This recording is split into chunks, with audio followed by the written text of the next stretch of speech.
سلام، اخبار تاجیکستان و جهان را من مومین احمدی با همکارانم در دوشنبه و پراگ تقدیم میکنیم. امروز 1 ایون است. نگاه به محتوای برنامه. ماتم در دهه قوشه‌ای ناحیه لخش. بر اثر افتادن کوهپاره مادر با دختر 15 ساله و پسر 12 ساله‌اش هلاک شدند. تجلیل از روز جهانی کودک در ختلان. ده‌ها کودک امکانیتشان محدود با کمک اتحادیه اروپا و سازمان میسیای شرق در همایش صاحب تحفه شدند. با شریکان خود بیشتر به کودکان امکانیتشان محدود یاری میکنیم. افزایش حمله و اذیت مهاجران تاجیک در روسیه. مقامات روس چرا و با دستور کی مهاجران تاجیک را هدف قرار دادند؟ برنامه را با خبری از ناحیه لخش آغاز میکنیم. در پی لغزش کوهپاره در دهه قوشه‌ای ناحیه لخش جرگتال سابق یک زن با 2 فرزندش زیر خاک و لای مانده هلاک شدند. حادثه ساعت 2 شب 1 ایون رخ داده است.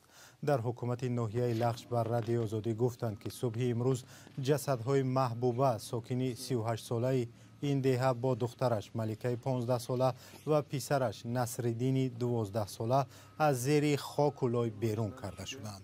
با گفته مقامات خانه این ساکن دهه در زیر کوه جایگیر بوده است و بر اثر نمی زیاد کوهپاره آلوده بالای کنده این خانه را زیر کرده است.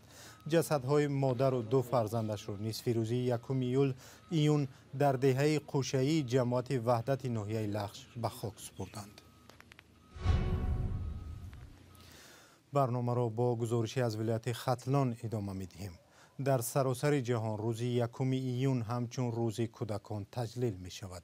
در این روز مقامات و کارشناسان موضوع حمایت و به آموزش و پرورش جلب کردن کودکان را که یک قشر آسیب پذیر جامعه هستند بحث می کنند.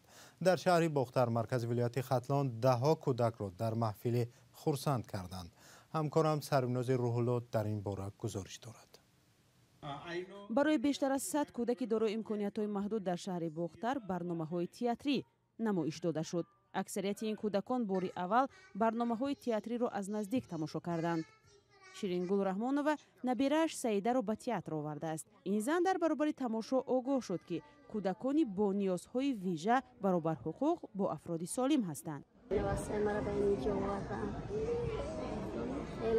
چیزها را تماشا میکنم. یعنی حقوق کودک برابر همین مادرایی که کودکای معیوب دارند نشان میدن همین ندارن. حسن و حسین برادران از ناحیه کوشانیان در برابر تماشای صحنه‌های مختلف صاحب عربچه شدند. اتحادیه اروپا و سازمان میسیای شرق در ولایت ختلان به 61 کودک دارای امکانیت محدود عربچه تقدیم کرده است. به کودکان دیگر 61 عربچه و به 100 نفر دیگر تحفه دادند. لایحه ما در 6 ناحیه ولایت ختلان اجرا می شود. با شریکان خود بیشتر به کودکان امکانیتشان محدود یاری می کنیم. این کودکان صاحب دانش و ملکه خوب هستند. این لایحه در برابر کمک مالی با والدانی که فرزندان معلول دارند همکاری می کند. هدف از این مطابق سازی کودکان معلول به جامعه و از بین بردن تبعیض نسبت آنها می باشد. رئیس معارفی ولایت ختلان می گوید 2293 نفر کودکان از 7 تا 18 ساله با امکانیت‌های محدود را ثبت کردند. گروه 24 یک سازمان مخالف حکومت تاجیکستان رفتار ماموران انتظامی روسیه را نسبت به مهاجران تاجیک بی‌رحمانه و غیر انسانی نامید. مسئولان سازمان روز 1 ایون نمایندگان حکومت تاجیکستان را نیز به بی‌عملی و سکوت در برابر این حادثات تنقید کردند. طی 2 هفته اخیر سنجش و بازداشت و جریمه گروهی مهاجران و دانشجویان تاجیک در روسیه افزوده است. مقامات روسیه سبب چنین برخورد را نمیگویند ولی حدس و گمانها در این مورد زیاد است. همکاران ما پیش از برنامه با بعضی از تحلیلگران در این باره صحبت داشتند و خلاصه‌اش را از میرزانبی خالقزاد میپرسیم. میرزانبی، نظرها در این باره چی است؟ تشکر و سلام به بینندگان گرامی. آن طوری که اشاره کرده جانب روسیه در سطح رسمی سکوت اختیار کرده است و این به پیدا شدن نظرهای گوناگون در مورد سبب تفتیش و بازداشت مهاجران دامن زده است.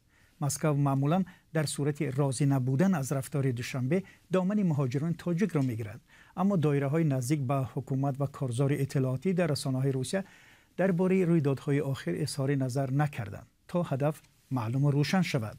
ما از چند تحلیلگر پرسیدیم که چرا حمله به مهاجران در روسیه زیاد شد و با دستور کی؟ یکی از آنها پرویز ملاجانوف سیاستشناس تاجیک به ما گفت که این کارزار احتمال با هدف مجبور کردن تاجیکستان برای پیوستن به اتحاد اقتصادی اوراسیا راه اندازی شده است. وی افزود که به احتمال زیاد این مسئله هنگام سفر اخیر امام علی رحمان به تجلیل روز غلبه به مسکو در میان گذاشته شده است. روسیه چند سال باز آشکار و نهان این پیشنهادش را میکند، اما دقیق نیست که آیا در ماه می این مسئله دوباره روزه است یا نه. همچنین با روزنامه‌نگار گالیا ابراگیمووا هم صحبت داشتیم و میگوید که کارزار ضد مهاجران میتواند همچون کوشش متحد کردن مردم روسیه برای یافتن دشمن داخلی در پس منظر جنگ در اوکراین باشد. و همچنین گفت این اقدام میتواند تلاش برای جلب مهاجران به جنگ در اوکراین باشد. مؤمن روزهای اخیر میرزا نبی این سوال صدا می‌دهد که در روسیه مهاجران از کشورهای دیگر آسیای مرکزی نیز هستند، ولی چرا تنها تاجیکان هدف گرفته شدند؟ آیا پاسخ این را هم از کارشناسان پرسیدیم؟ بله، جواب این سوال را هم ما پرسیدیم. یکی از تحلیلگران کریم علیف سببش را به آن وابسته دانست که نه سفارت و نه حکومت تاجیکستان از پس مهاجران نمیخیزند و صدا بلند نمیکنند، در حالی که به گفته او در روسیه نمیخوان برای مثال مناسبت را با ازبکستان خللدار کنند. به گفته او به دلیل آنکه دوشنبه برای محافظت شهروندان خود تلاش زیاد نمی کند، شهروندان تاجیکستان بیشتر مورد چنین حمله ها قرار می گیرند. در آغاز برنامه خودتون از اظهارات گروه 24 یادآور شده. در این اظهارات که همین روز نشر شد، نمایندگان گروه 24 اعلامیه 3 نهاد دولتی تاجیکستان را در پیوند به قضیه مهاجران تنقید کردند. آنها نوشتند که مقامات تاجیکستان چون همیشه برای حفظ حقوق شهروندان خود در روسیه چاره‌های مشخص نمی‌اندیشند و جز از بیان نگرانی یا درخواست تفتیش کار دیگری از دستشان نمی‌آید، تا کنون 2 وزارت و اداره امبودسمن تاجیکستان در رابطه با قضیه مهاجران واکنش کردند، ولی معلوم نیست که تا چی است. سپاس همکار ما میرزا نبی خالقزاد بود. بیننده های عزیز، خبرهای وابسته به مهاجران تاجیک را پیگیری داریم و گزارش و ویدیوهای نو را در صفحه های ما در شبکه‌های اجتماعی بینید. موضوع بازداشت و اذیت مهاجران تاجیک در روسیه سر و صدای زیادی را در شبکه‌های اجتماعی به بار آورده است. اکثر کاربران مقامات روس را به نژاد پرستی متهم می‌کنند و برخی هم می‌گویند مهاجران ما قانون‌ها را رعایت نمی‌کنند. همکارم امیر ایسایف این موضوع را با ساکنان در دوشنبه در میان گذاشت و پاسخ‌های آنها را با هم می‌شنویم. مهاجران تاجیک در روسیه پشتیبانی ندارند. ما باید برای پشتیبانی شویم. ما مراجعت وی را وای کنیم، گوش کنیم، از کلونی روسیه طلب کنیم که مهاجران ما را غم نتیان، دستگیری کنند، به پول رفته کار کنند. یعنی که به پول، یعنی که برای که کار کنند یک چند پاتنت و یک چند حجت‌های دیگر مبلغ داده میگیرند. برای همین باید ما دولت ما ویار حمایت کنه مهاجران خودمون. نه، از این من هم نگرانم، بسیار غمگین شدم اینها رو دیدم. ان شاءالله که بخیر میشود، حکومت میبیند این رو بازرسی میکند. آیا از یگان پیوندان شما در مهاجرت میانتی هستند یا نه؟ نه، پیوندان خودی من نه و همسایه های ما که ما با آنها نزدیک میشناسیم و هم صحبت هستیم و رفته های ما نزدیک است، از آنها با خبریم که در آنجا هستند. خیش و تبار نیستند و از چند شناسایی که فرزنداشون در روسیه میخوانند از همون من زنگ زده پرسیدم که سبب چی باشد. همین خیلی از یوتیوب دیدم و یایم نمیدونم. نوارهای زیاد پخش شده است. مهاجران تاجیک ما در شهر روسیه زیر دست پلیسا قرار دارند. آنها نوارها را در شبکه‌های اجتماعی پخش کردند و گفتند که همه حجت‌های ما تیار است، همه حجت‌های ما به طلب جوابگو است، اما ما زیر دست این پلیسا قرار داریم، زیر دست ظلم قرار داریم. در اطراف این هنگام ساختن‌ها از روی انصاف نیست. باید آنها پیش از همه دانند که نماینده کدام خلق است. اگر چهره وی گندمگین باشد و موی سرش سیاه، این نشان آن نیست که همه وی تاجیک است. بنابراین این دقیقیت میخواهد حل این مسئله ها و من فکر میکنم که تا فکت ضروری نباشد یک گناه کردن در اطراف یک مسئله هنگام ساختن، باز میگم که از روی انصاف نیست. و چرا چنین حالت پیش آمد؟ خیلی این حالت در همه جا پیش آمده نشمون که در همه دور زمان ها، در همه شهر و در همه ممالک دنیا، لیکن از این هنگام ساختن من فکر میکنم بار دیگر میگم که از روی انصاف نیست.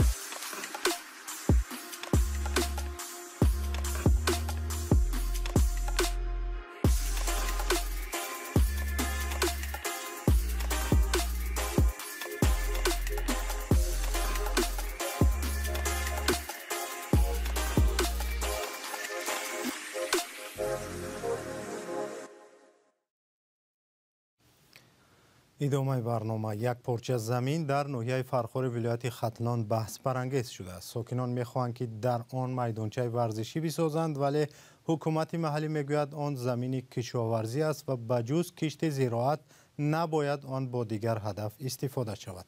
همکارم محمود جان رحمتزاده به فرخار رفت و این گزارش را آماده کرد. آخرین بازی خوانندگان مکتب رقم 21 ناحیه فرخار در این میدان. اکنون احتمال می رود که زمین شخصی شود، اما آموزگاران و خوانندگان و ساکنان می خواهند اینجا همچون ورزشگاه مکتب و دهه باقی ماند. طلبا همینجا ورزشگاهشان هم میگذرن، نوروزگار هم در همینجا میگذرونن، همین جای چهاربینی را در همینجا میگذرونن. این برای چی سبب باشه که برای اشخاصی خیلی چی دارن و 300 خودجگی را طرفداری نمیکنن. زمین را از مکتب یک راه جدا میکند. 10 سال پیش مکتبیان در آن ورزشگاه ساختند. حالا دریغ میگویند که در وقتش آن را حجت نکردند. بودیم اونجا چی کنه کمیته زمین ما اونجا گفتیم جورایم خیلی گپه وضعیت و چیزی مکتب گفتیم اینجا مهنت که سال 2011 هم هرمون هم جانو بود، این هم همیورا ما بعد دوست بخدو کردیم هوار که درخش خریدیم شونده همه چیز. مکتب شماره 21 در دهه نوآباد پایان ناحیه فرخار قرار دارد و کهن سالترین مکتب ها بوده سال 1948 باز شده است. حالا در آن 550 خواننده تحصیل می کند.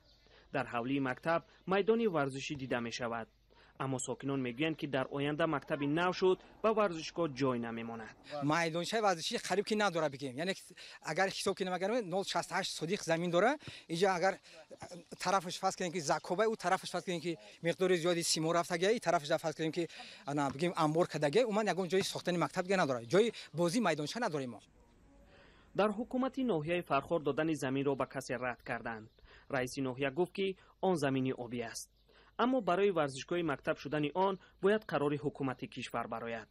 با گفته مسئولین هر افراد ناحیه طبق قانون حق گرفتن زمین را دارد. کسی صاحب زمین می شود باید در آن کشت کند. اما ساکنان ده میگویند که آنها در یک هکتارش باغ کرده اند. آنها میگویند که اگر زمین به آنها داده شود خودشان آباد خواهند کرد.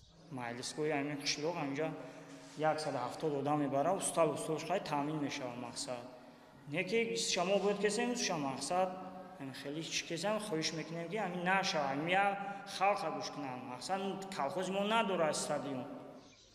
ساکنان هراس دارند که زمین شخصی می شود و آنها از ورزشگاه و نوروزگاه محروم می گردند. آنها منتظرند که قرار به فایده کی خواهد برآمد. محمود جان رحمتزاده، آزادی، ناحیه فرخار. یک قطار شرکت‌های تکنولوژی با شمول رهبران مرکز امنیت هوش مصنوعی در ایالات متحده آمریکا هشدار دادند که ذهن صنعی میتواند باعثی از بین رفتن انسانیت شود. زیر اظهارات تقریباً 350 دانشمند، مهندس و رهبر شرکت‌هایی که در رابطه با هوش صنعی تحقیقات انجام می‌دهند امضا گذاشتند. و همینجا برنامه به پایان رسید، ولی شما خبر و گزارش‌های بیشتر را هر لحظه میتوانید در سامانه رادیو آزادی و صفحه‌های رادیو آزادی در توییتر و تلگرام، فیسبوک، اینستاگرام و ادنکلاسنیک و تیک تاک پیدا کنید.